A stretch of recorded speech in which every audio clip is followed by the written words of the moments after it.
Hello,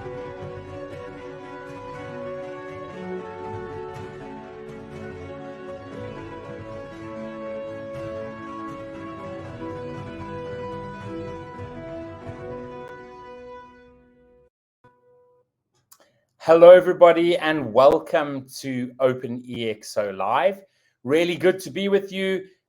Evening here for me and for our guest today in the afternoon, Mary in Cleveland.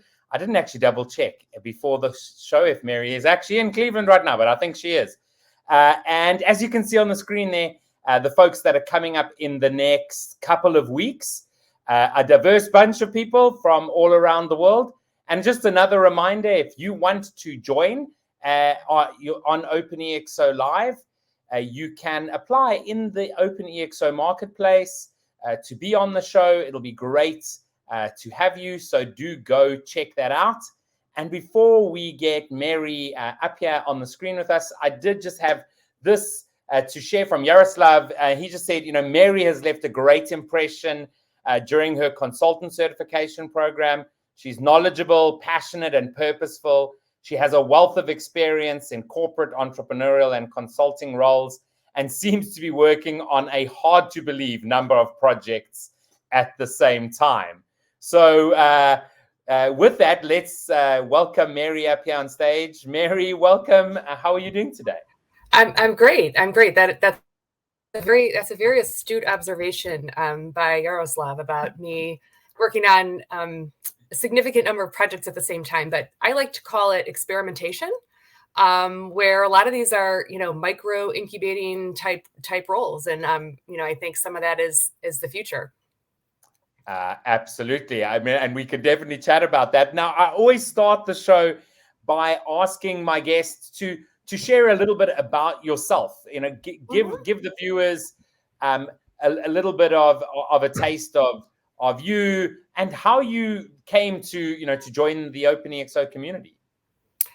Absolutely. So I joined the OpenExO community shortly after I made a very bold move, almost 2 decades into my career, to leave my corporate roles. I had worked in strategy, operations, innovation, risk management, both within the technology and consulting sectors.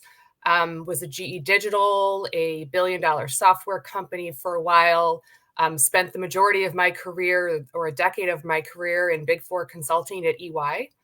And the theme throughout all of that time was always being enterprising and doing the thing that hadn't been done before, and navigating through ambiguity. In 2017, I was pulled in to support the commercial digital transformation efforts at GE Digital under the direction of the chief commercial officer at GE Digital, as well as Beth Comstock, the global vice chair of innovation. And two very pivotal things happened to me in that time. Number one, I saw firsthand how the immune system of a large corporation was holding themselves back. And I also saw that no company is too big to fail.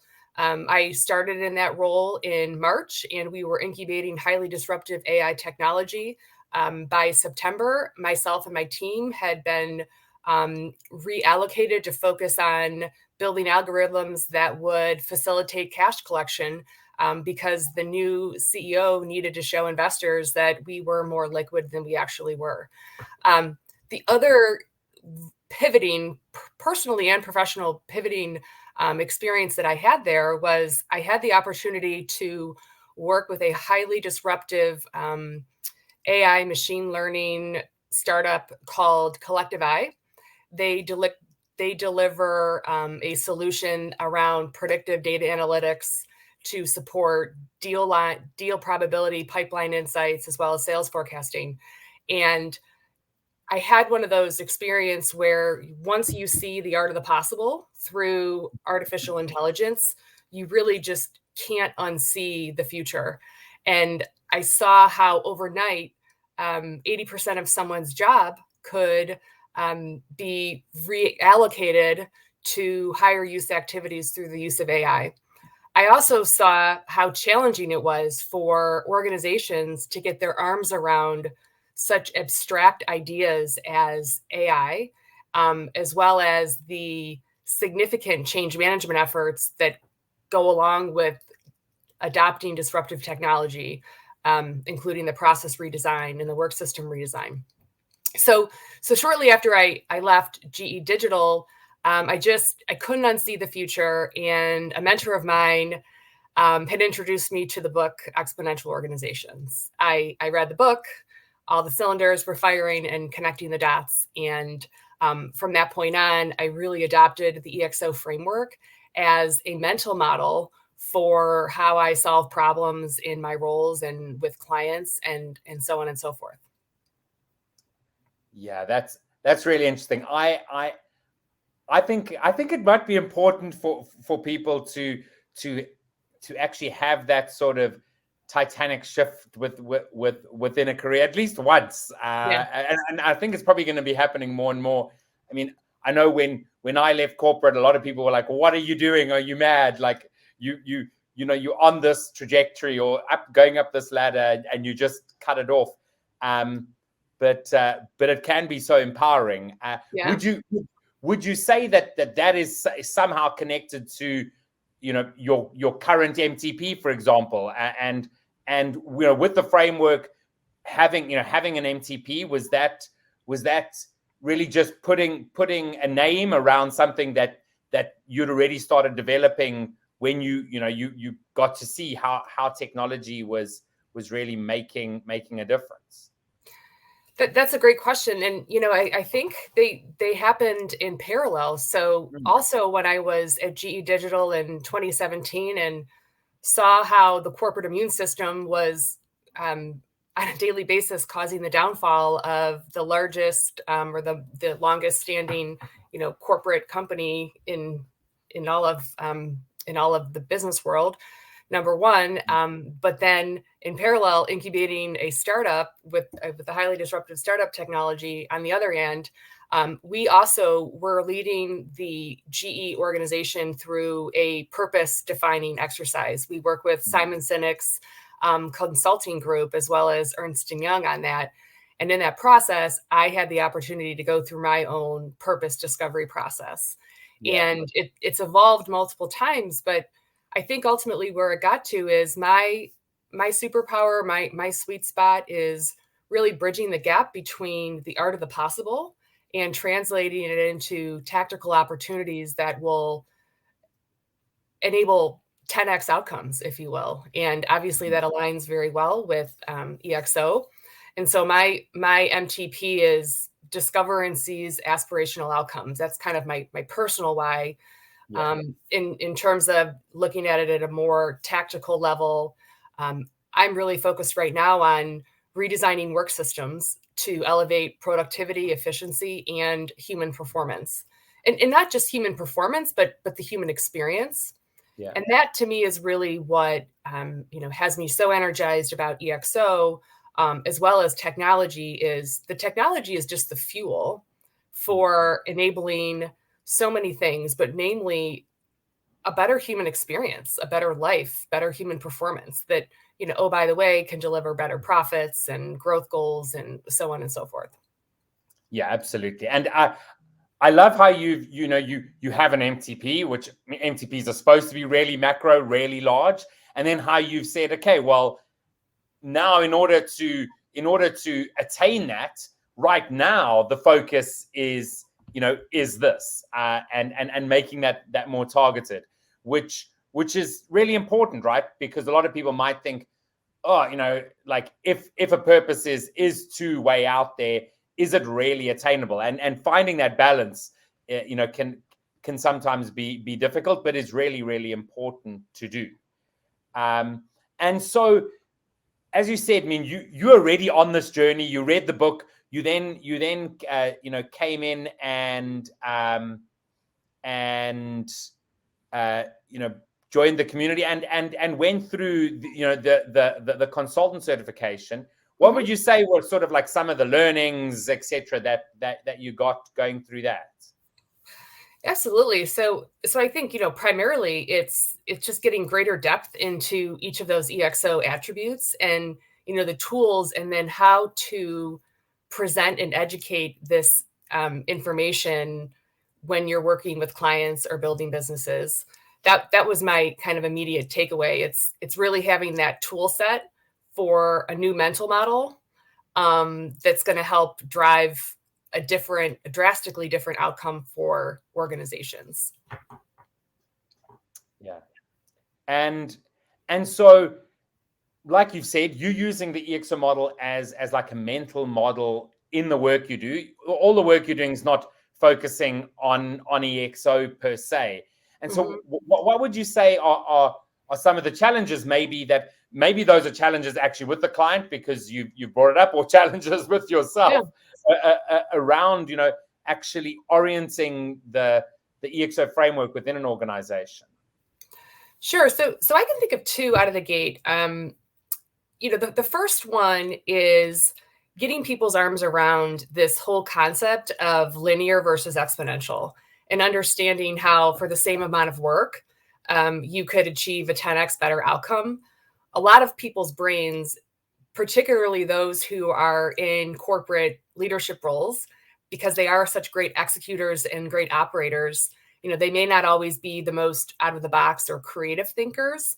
And so to do that mental shift, to get them to do a mental shift of, we're not going to do or approach this with the same set of tools or the same mental model. Rather, we want to try on something new. It's kind of like, let's all be a different character in a play or play a different position on the field and now try to go solve that problem.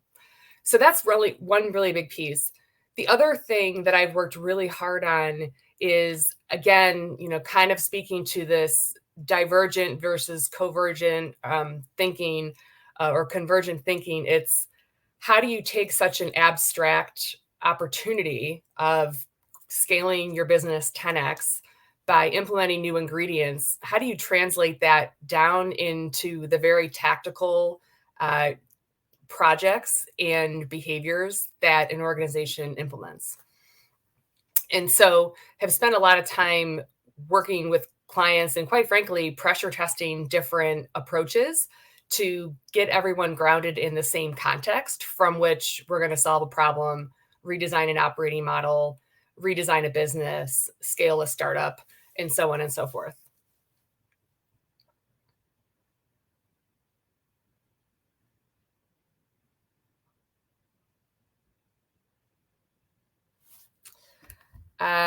You are on mute, Kevin. I told you, Mary, beforehand that don't put yourself on mute. I went and put myself on mute because unfortunately the stream on LinkedIn suddenly stopped. It's stopped. It's broken halfway through. There's a problem with LinkedIn, and we've got people telling me there's nothing happening on LinkedIn, and so I'm getting horribly distracted. Telling people to head over to YouTube to continue watching the stream. We're not going to be able to get You're fine. on. We're all air LinkedIn. traffic controllers. It's okay. And so, so obviously, the one element of EXO is, very much around allowing organizations to scale, right? Mm-hmm. And to by leveraging the EXO attributes to do things radically differently. I actually was listening to Salim speaking today, and he was speaking about how just the way he said, how organizations that thrive today have to look different Mm-hmm. to what we know. What do you see as some of those opportunities to actually scale? To scale differently, Yeah. if you will. Sure. So I think one area I have many opportunities, but I'll run through maybe two of the most kind of tactical or table stakes opportunities that I share with clients. I think that as mentioned, taking this really abstract opportunity of growing your business by 10x and these new ingredients, and then practically figuring out the use cases to apply them to within an organization is the work, or is where organizations need a lot of help. But two things that I've been telling clients on repeat are as follows. Number one, we have an enormous opportunity, and I would love to see every company implementing real-time decision-making and having real-time dashboards. So I believe that in the past, organizations or currently, organizations spend an enormous amount of time gathering data, entering data, reporting data, and oftentimes all the energy, there's so much energy that goes into actually putting this information together that there's little time to actually analyze it, let alone make strategic decisions around it. Moreover, when you have all this great data, oftentimes, even though there may be these insights in it that will inform a significant opportunity, an organization just is not poised to actually execute on that opportunity because of their mental model, because of how their current work system and processes and incentive structures are set up, et cetera. Yet there's just no time to even focus there because there's so much focus on gathering and reporting information that's out to date or outdated is, within 10, 20 minutes of it actually being prepared.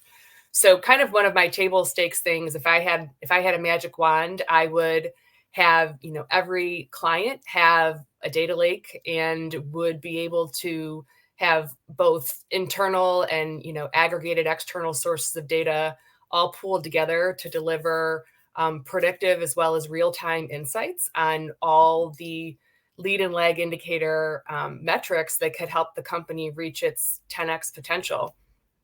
And I do think that's kind of like a solution in a box that I tell every company to aim for and implement immediately. And so this is an example of how I take kind of this big idea and make it tangible and actionable. Yeah, absolutely. I mean, what you're just speaking about just reminds me. I mean, I spent a number of years in the pharmaceutical industry, in production, and we had a monthly and then a monthly internal meeting and a quarterly meeting with sort of the guy who was head of manufacturing as a whole across the country. And you're just so right. We spent hours and hours putting together presentations to give, and only to get a oh, this looks a bit better or a bit worse than the last time, and we then all moved on. We all went back to to doing what we were always doing, as opposed to really looking at what's happening in the here and now. And yes, we had those those meetings internally, but there was no way of just going to a central place and seeing it. Do we need to take everyone's time for an entire day every quarter to do this, or should we rather be all seeing that data in real time, and then that day every quarter we're actually doing something productive as opposed to just reporting? I mean, I truly believe if you want to make the EXO framework, very tangible and get anyone to a 10x outcome immediately, it's the removing this whole layer of an organization or people in an organization having to gather information, enter information, report information, repurpose 50% of that or 20% of that time, quite frankly, to actually using that information to make better decisions. And then the rest of it is freed up capacity. We did a study actually with one of these clients as we were kind of building a business case. And I mean, you've got whole departments that are spending 30, 40, 60, 80% of their time just on these types of activities. And this is not just, lower level resources.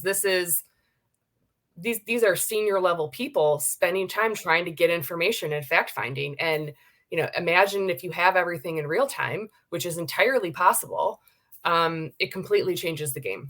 But that being said, it's a huge change management effort as well, because then you have to reorient people around how to respond to the data. There's a lot of emotion, involved, and we don't always like what the data tells us, because the data tells us sometimes that we're not as smart or doing what we could be doing to maximize the growth of the business. So that's kind of like one real tactical thing. The other big area that is hot right now is open talent adoption. So staff on demand.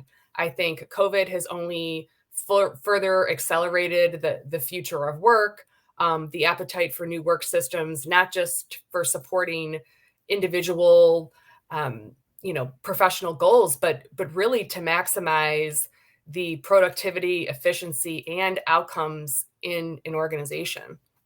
And when I talk about open talent, I talk about or quote staff on demand. There's so many different definitions. Is it the freelance economy? Is it staff on demand? Is it the gig economy? But really the idea of using non-permanent employees to execute on jobs to be done to the benefit of your organization.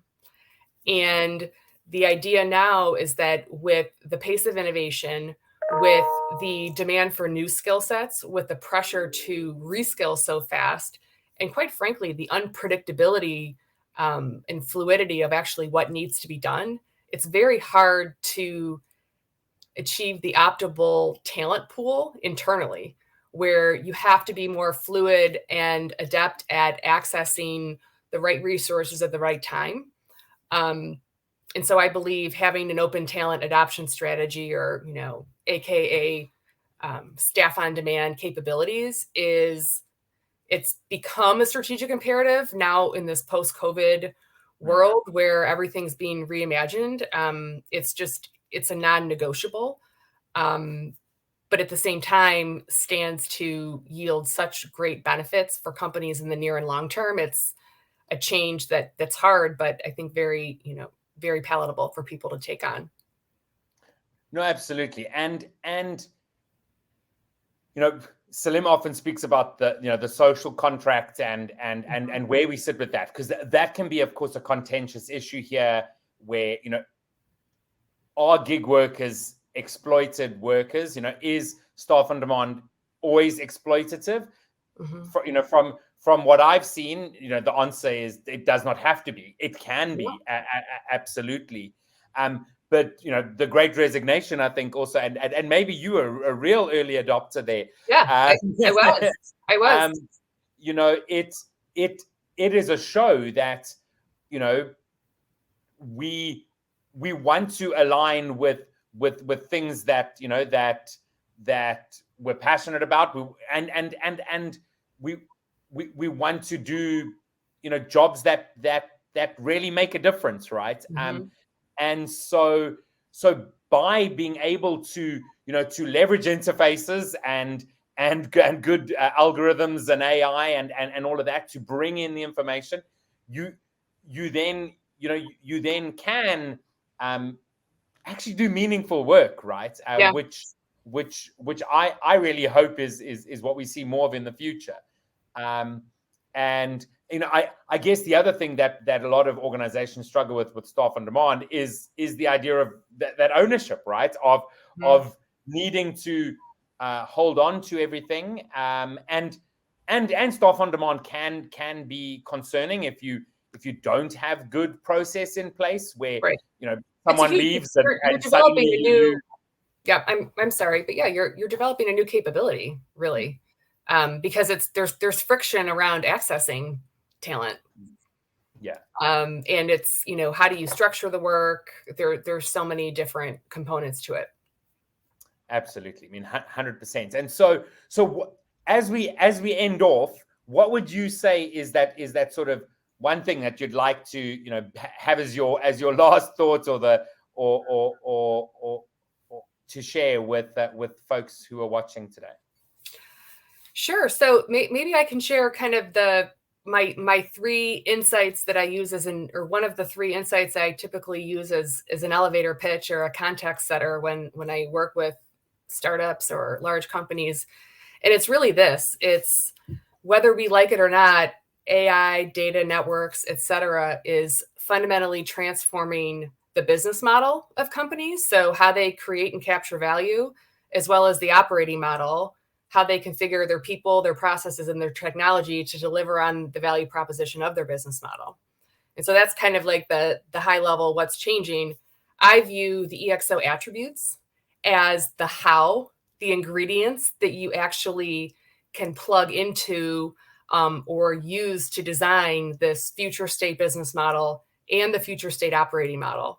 And so it's still abstract to say, or I see a lot of executives in particular struggle when we use big words and, sayings like you disrupt or be disrupted. And it's all very abstract. It's the, okay, well, what do I tangibly do tomorrow? What is the 1 degree of change I can implement?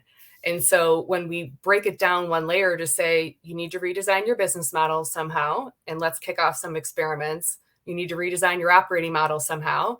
Let's kick off some experiments. And the ingredients that we have in order to define what this to-be state is the EXO attributes. Yeah, absolutely. Mary, it's been great chatting to you again. Yeah, I really do hope all is well there, and all the best. Have a fantastic rest of your day. Thanks. You too. See you soon. Bye. Bye. So great chatting to Mary today, and hearing how she leverages the EXO model as a mental model in the work she does day to day. So thanks so much for joining. Sorry to those of you who are watching on LinkedIn. We will be reposting this as the stream went down there. That's what happens when you're live. And so thanks so much. We'll see you all again next week.